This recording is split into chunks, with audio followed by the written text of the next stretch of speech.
I'm Sydney with Earth Science Resources, and today we're speaking with Sofia Barragan Montilla. So my name is Sofia. I am from Colombia, from South America.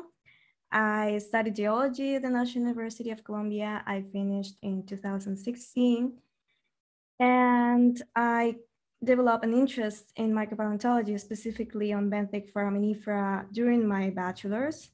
I actually did my bachelor's research on benthic foraminifera from the northern Colombia in the Guajira Peninsula. And after I graduated, I started working in the oil and gas industry as a biostratigrapher. I was in a very small company working for a year and a half, mostly. And it was while I was working in industry that I realized that I really wanted to pursue a career in academy. So I started looking for options, and I found one in the University of Zaragoza in Spain. And that's where I did my master's. And that's where I really focused on micropaleontology, specifically on benthic foraminifera applications in environmental analysis. And that's what I've been doing since.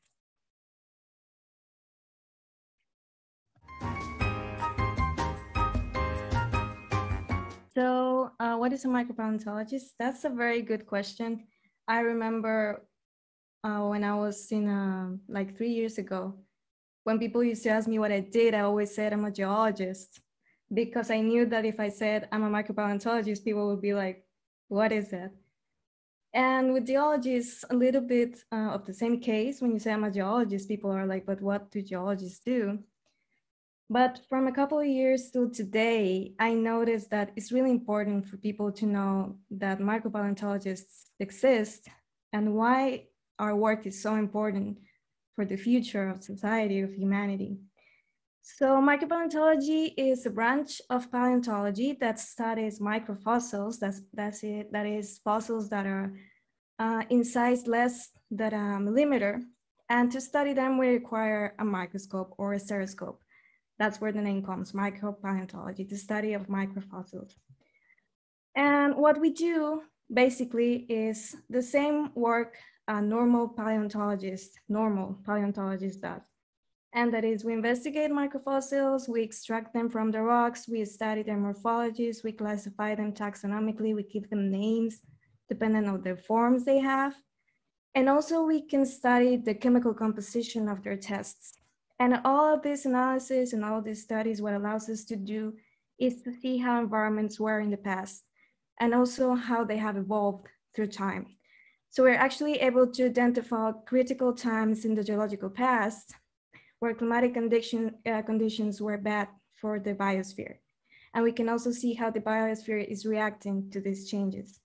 So basically what we're doing is paleoclimatology. Micropaleontology becomes a tool of paleoclimatology, and it allows us to see how the climate was in the past, but also to give us an idea of where we headed into the future. So what do we do exactly? We basically sit on a microscope all day. We check at forams, foraminifera or other type of microfossils. We try to classify them. We try to figure out what age they lived in. We also try to figure out what kind of environments they're indicating us, trying to see if maybe they're indicating us a drop in global temperature, maybe a warming in global temperature, that kind of parameters. So I'm curious, if you don't mind me asking, and this might be a personal question, what about the industry did you not like that you wanted to pursue academia and research? Because in my mind, I imagine that the day-to-day tasks are actually quite similar. Yeah. Okay, so it's good that you asked, because actually micropaleontologists can either work in oil and gas industry or in academia doing research. While I was working in industry, I was mostly doing biostratigraphy. For oil and gas scientists, it's very important to know the age of the rocks they're drilling, because they're usually targeting to a certain specific time in the geological past. So there are some types of microfossils that can actually give you that information. But there is also another application in oil and gas industry that is a little more recent. It's good to know that micropaleontology had his start mainly on oil and gas industry. It has not his start, but its biggest development was thanks to oil and gas industry, because they were very good to determine ages in the rocks from the geological past. But there is another application, which is quite recent, like the last 40 years, maybe. And it is to use microfossils to determine the environmental conditions in which these rocks were deposited. So usually oil and gas industry scientists are looking for a specific type of rocks that were deposited in specific environments. And with, for example, with benthic foraminifera, which is the microfossil group that I specialize in, you can actually see where these conditions are happening in the past. When you go to research, the field is more broad. There are many applications that you can do. Most of them are always focusing on paleoclimatology, because we are currently in a climatic crisis. We don't really know where we're headed, so we really need to gather all the information we can. But we usually use them for biostratigraphy, so to see the ages of the rocks, and for paleoclimatology, to see how the environments were and how they have evolved through time.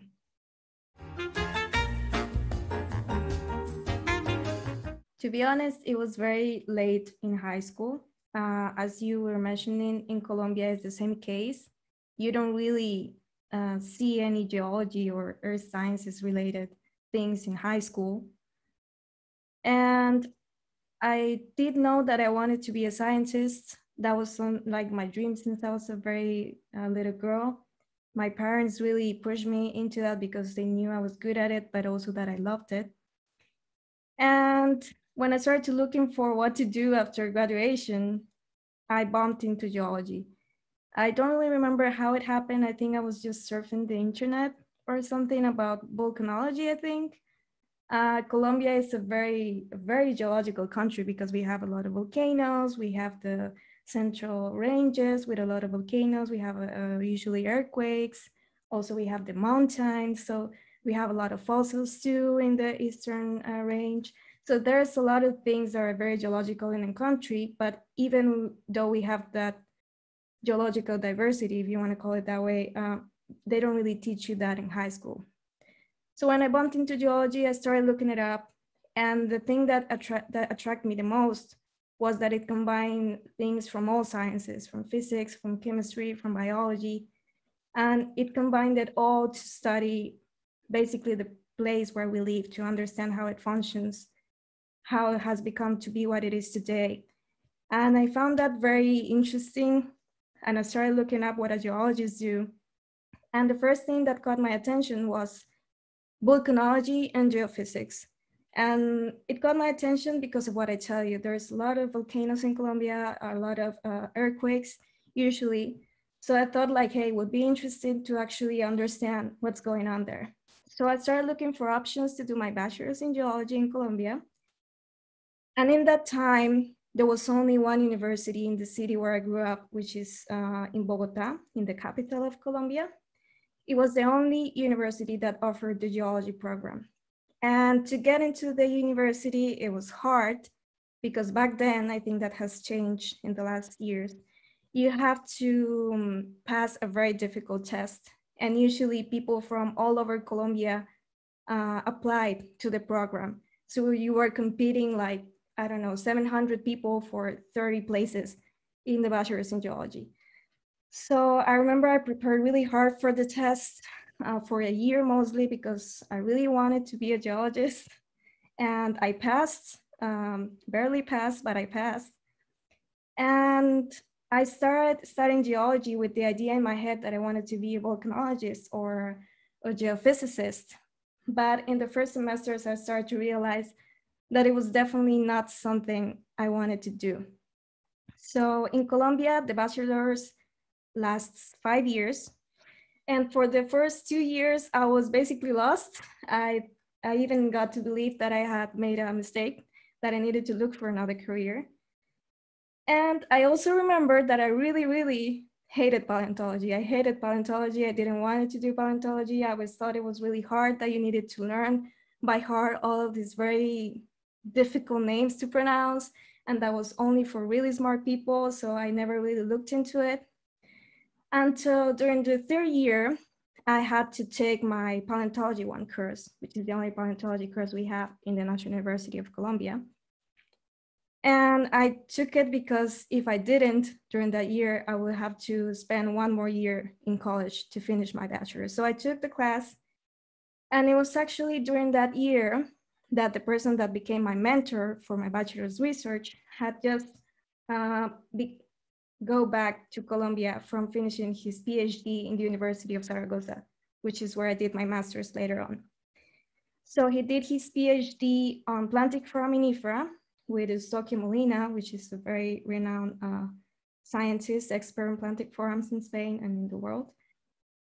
And he was teaching Paleontology 1 that semester. I took it with him, and just the way he taught the class and how he taught us like all the fossil groups that exist, the way he talked about it, how passionate he was about it, it completely changed my life. And I remember thinking, I want to be a paleontologist. I really want to be a paleontologist. And at the middle of the semester, during Paleontology 1, you have a 2-week lab about foraminifera. So that was the first time I actually saw forams. I completely fell in love with them. I remember seeing them and thinking like, how something so small can have so many forms, be so perfect, and give you so much information. For me, that was like mind-blowing. And I remember I started looking at more forums, started reading more about the subject, getting more and more interested about it. And the thing that got me more interested was that even though in all deposits in Colombia, you know, the rocks are full of forams, there's so many people working on them, and there's so much information that we are getting lost in all the studies that are being made because they're not foraminifera experts in Colombia. So I remember that year I went and talked to my mentor, his name is Carlos Sanchez, and I told him I really wanted to learn about forams and I would really like to do my bachelor's research with him. And he was very happy. He told me he really liked the way I worked and that he would definitely direct me through my bachelor's research. So we started working on micropaleontology. It was mostly a self-taught process because, as I tell you, there are no experts in Colombia. So he basically taught me everything he learned in Spain, but then I started getting more interest on benthic forams. So I studied foraminifera, as I told you before. Foraminifera are marine microorganisms. They inhabit all marine environments in the ocean. They're very, very abundant. They first appeared in the fossil record like 541 million years ago. So they have been basically being all over the fossil record that we have since the Cambrian. And foraminifera can be divided in 2 big groups, depending on how they live. They can be plantiforms, which are the ones that live floating on the ocean. And there are benthic forms, which are the ones that live on the seafloor. So usually, micropaleontologists tend to lean towards plantiforms. There are many reasons, but the main reason is that plantiforms are really good biostratigraphic markers that mean that you can use them to determine the ages of the rocks. And usually that's what people are more interested about. But there's also benthic forms, which may not be such good biostratigraphic markers, but they have a very special feature. And that is that if you really know what species are occurring on your rocks, you can actually say a lot about the environment. You can say how oxygenation was, how trophic level was. If you do geochemical analysis, you can talk about changes in bottom water temperature, changes in paleocirculation, paleoceanography, for example. So they have a lot of applications on paleoclimatology. The big issue is that species of benthic forams, there are thousands and thousands, while from benthic forams, you can say 100. So doing taxonomy of benthic forams is quite hard. And that's the reason why people usually lean more towards benthics. Colombia is no exception. Experts in benthic forams are very, very few. I could tell you that at least less than 5 people in Colombia that are micropaleontologists know about benthic forams. So I started focusing on that during my bachelor's research. And that's when the real self-taught work for me started. because Carlos, my mentor, he is an expert in benthic forms.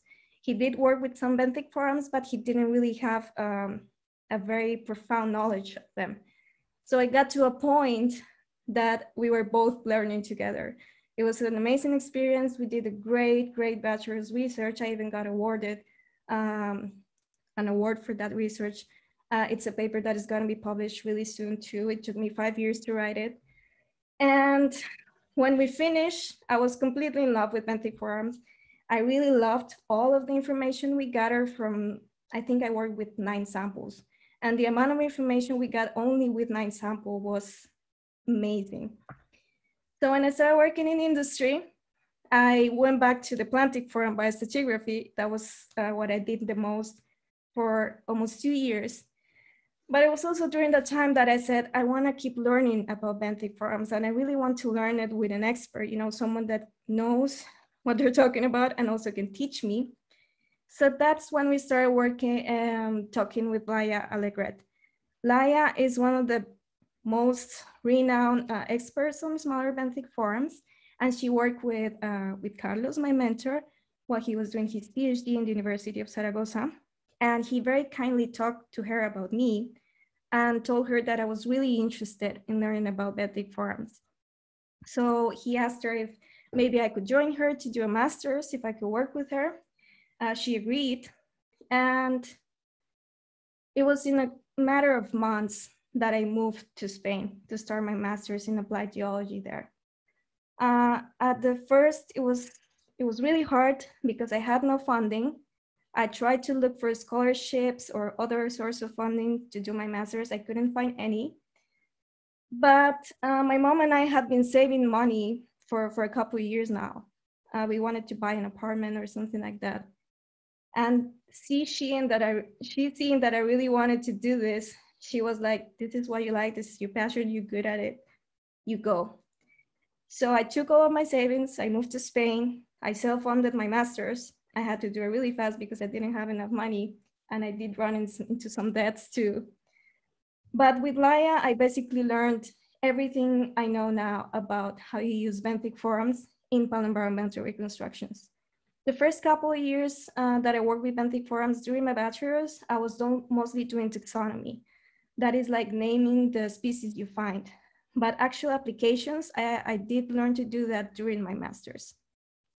So after I finished my master's with a very good dissertation and with a lot of knowledge, I came back to Colombia. I started working for a bigger company, but in this occasion, I was actually working with benthic forms. They allow me to analyze benthic foraminifera associations from several wells drilled in the Colombian Caribbean. And I was doing all paleoenvironmental interpretations using benthic foraminifera. I gathered a lot of experience there. I learned a lot more benthic forms. I actually got to improve my methodologies.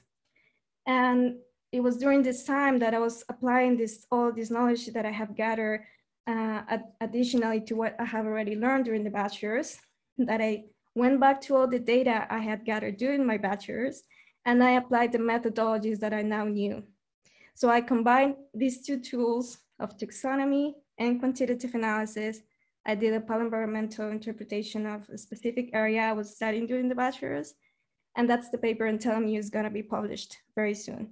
It was a 5-year process of actually figuring out how to do the whole thing. And right now I feel really proud of my path because it has been a combination of both working on academy, working in industry, getting the best of both, and actually putting it into a paper. So I'm really proud about that right now. While I was working in industry the last couple of years, it was more time for me to realize that I really, really wanted to be in academia. So I started looking for options to do my PhD.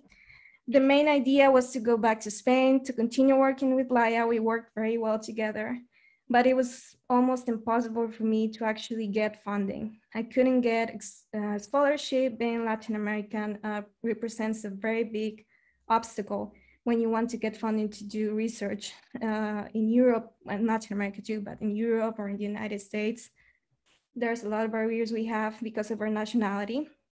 But I started applying also to other positions in different countries. And when this opportunity came up here in Germany, they interviewed me and they were very interested on the fact that I was actually an expert on taxonomy. So right now, what I'm doing is, again, working with taxonomy, doing quantitative analysis to reconstruct past climates, but I'm also learning to do geochemical analysis. So I'm learning new techniques to integrate them with the ones that I already know. And yeah, that was kind of the story of how I ended up here.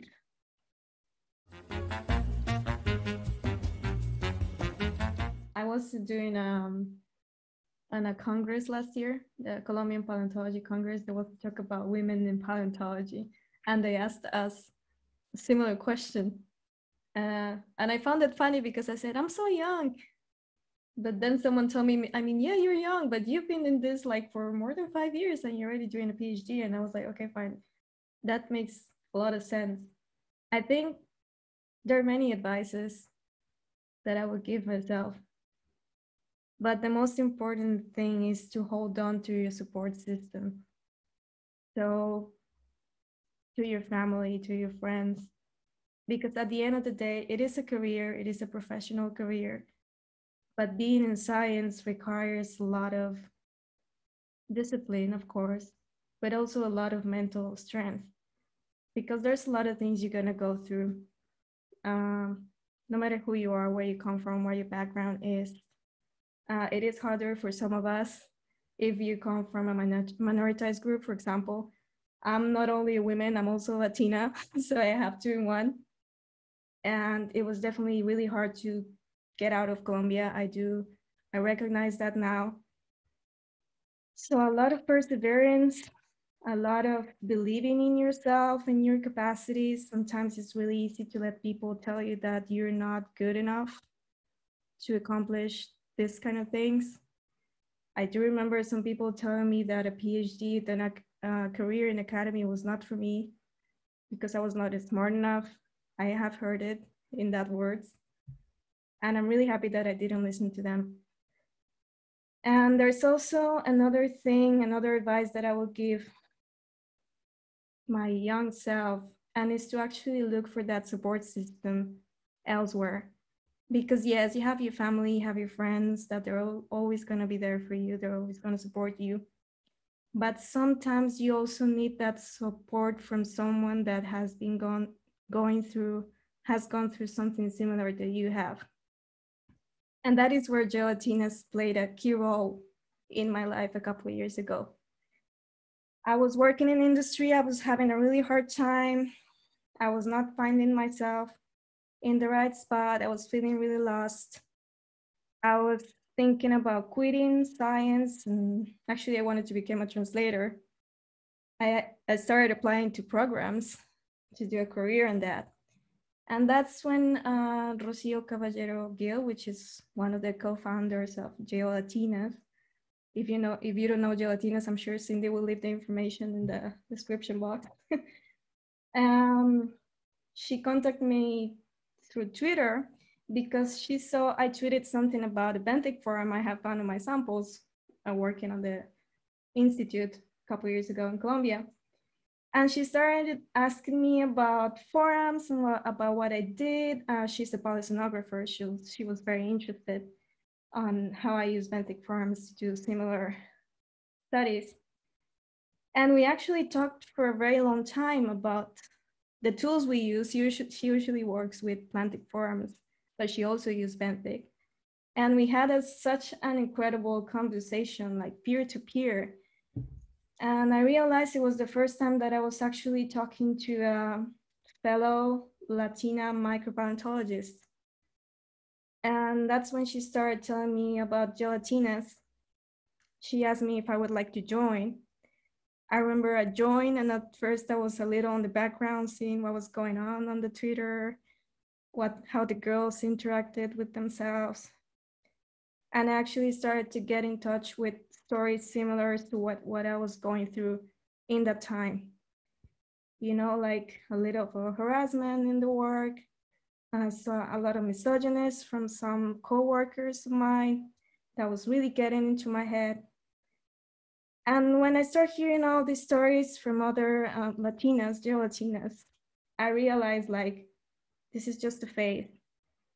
And I really started holding on to them, learning from them, hearing their stories, learning from their experiences. And that was actually the moment when I started looking for a PhD position. So I'm really grateful with Gelatinas for that, because it took me out of that really black hole I was into that I couldn't see anything. And it gave me a lot of perspective. And that's when I realized why a support system inside is also really important, because I did have the support of my family and friends, but when I told them what was going on, they didn't really understand what was happening, because, you know, sometimes you come from different backgrounds, so some things you don't really know, you don't have a vision for them. But with Gelatinas, I found that place first to realize what I was going through was valid, that it was not in my head, because at first I thought maybe this was all in my head. But when you start hearing other women talk about the same experiences, you realize that this is real, that this is happening, that you're not crazy. And also seeing all these stories inspires you to move on and pursuing bigger goals, which is what I'm doing right now. So younger self, like really look for that support in your peers, because it is important. It doesn't have to be in the same country. It doesn't have to be in the same university. Gelatinas is an international worldwide organization. You know, Latinas from different parts of Latin America that are all over the world. And it has really made a difference in my life. So that would be the most important advice, like to trust your support system and also to widen it, to make it broader.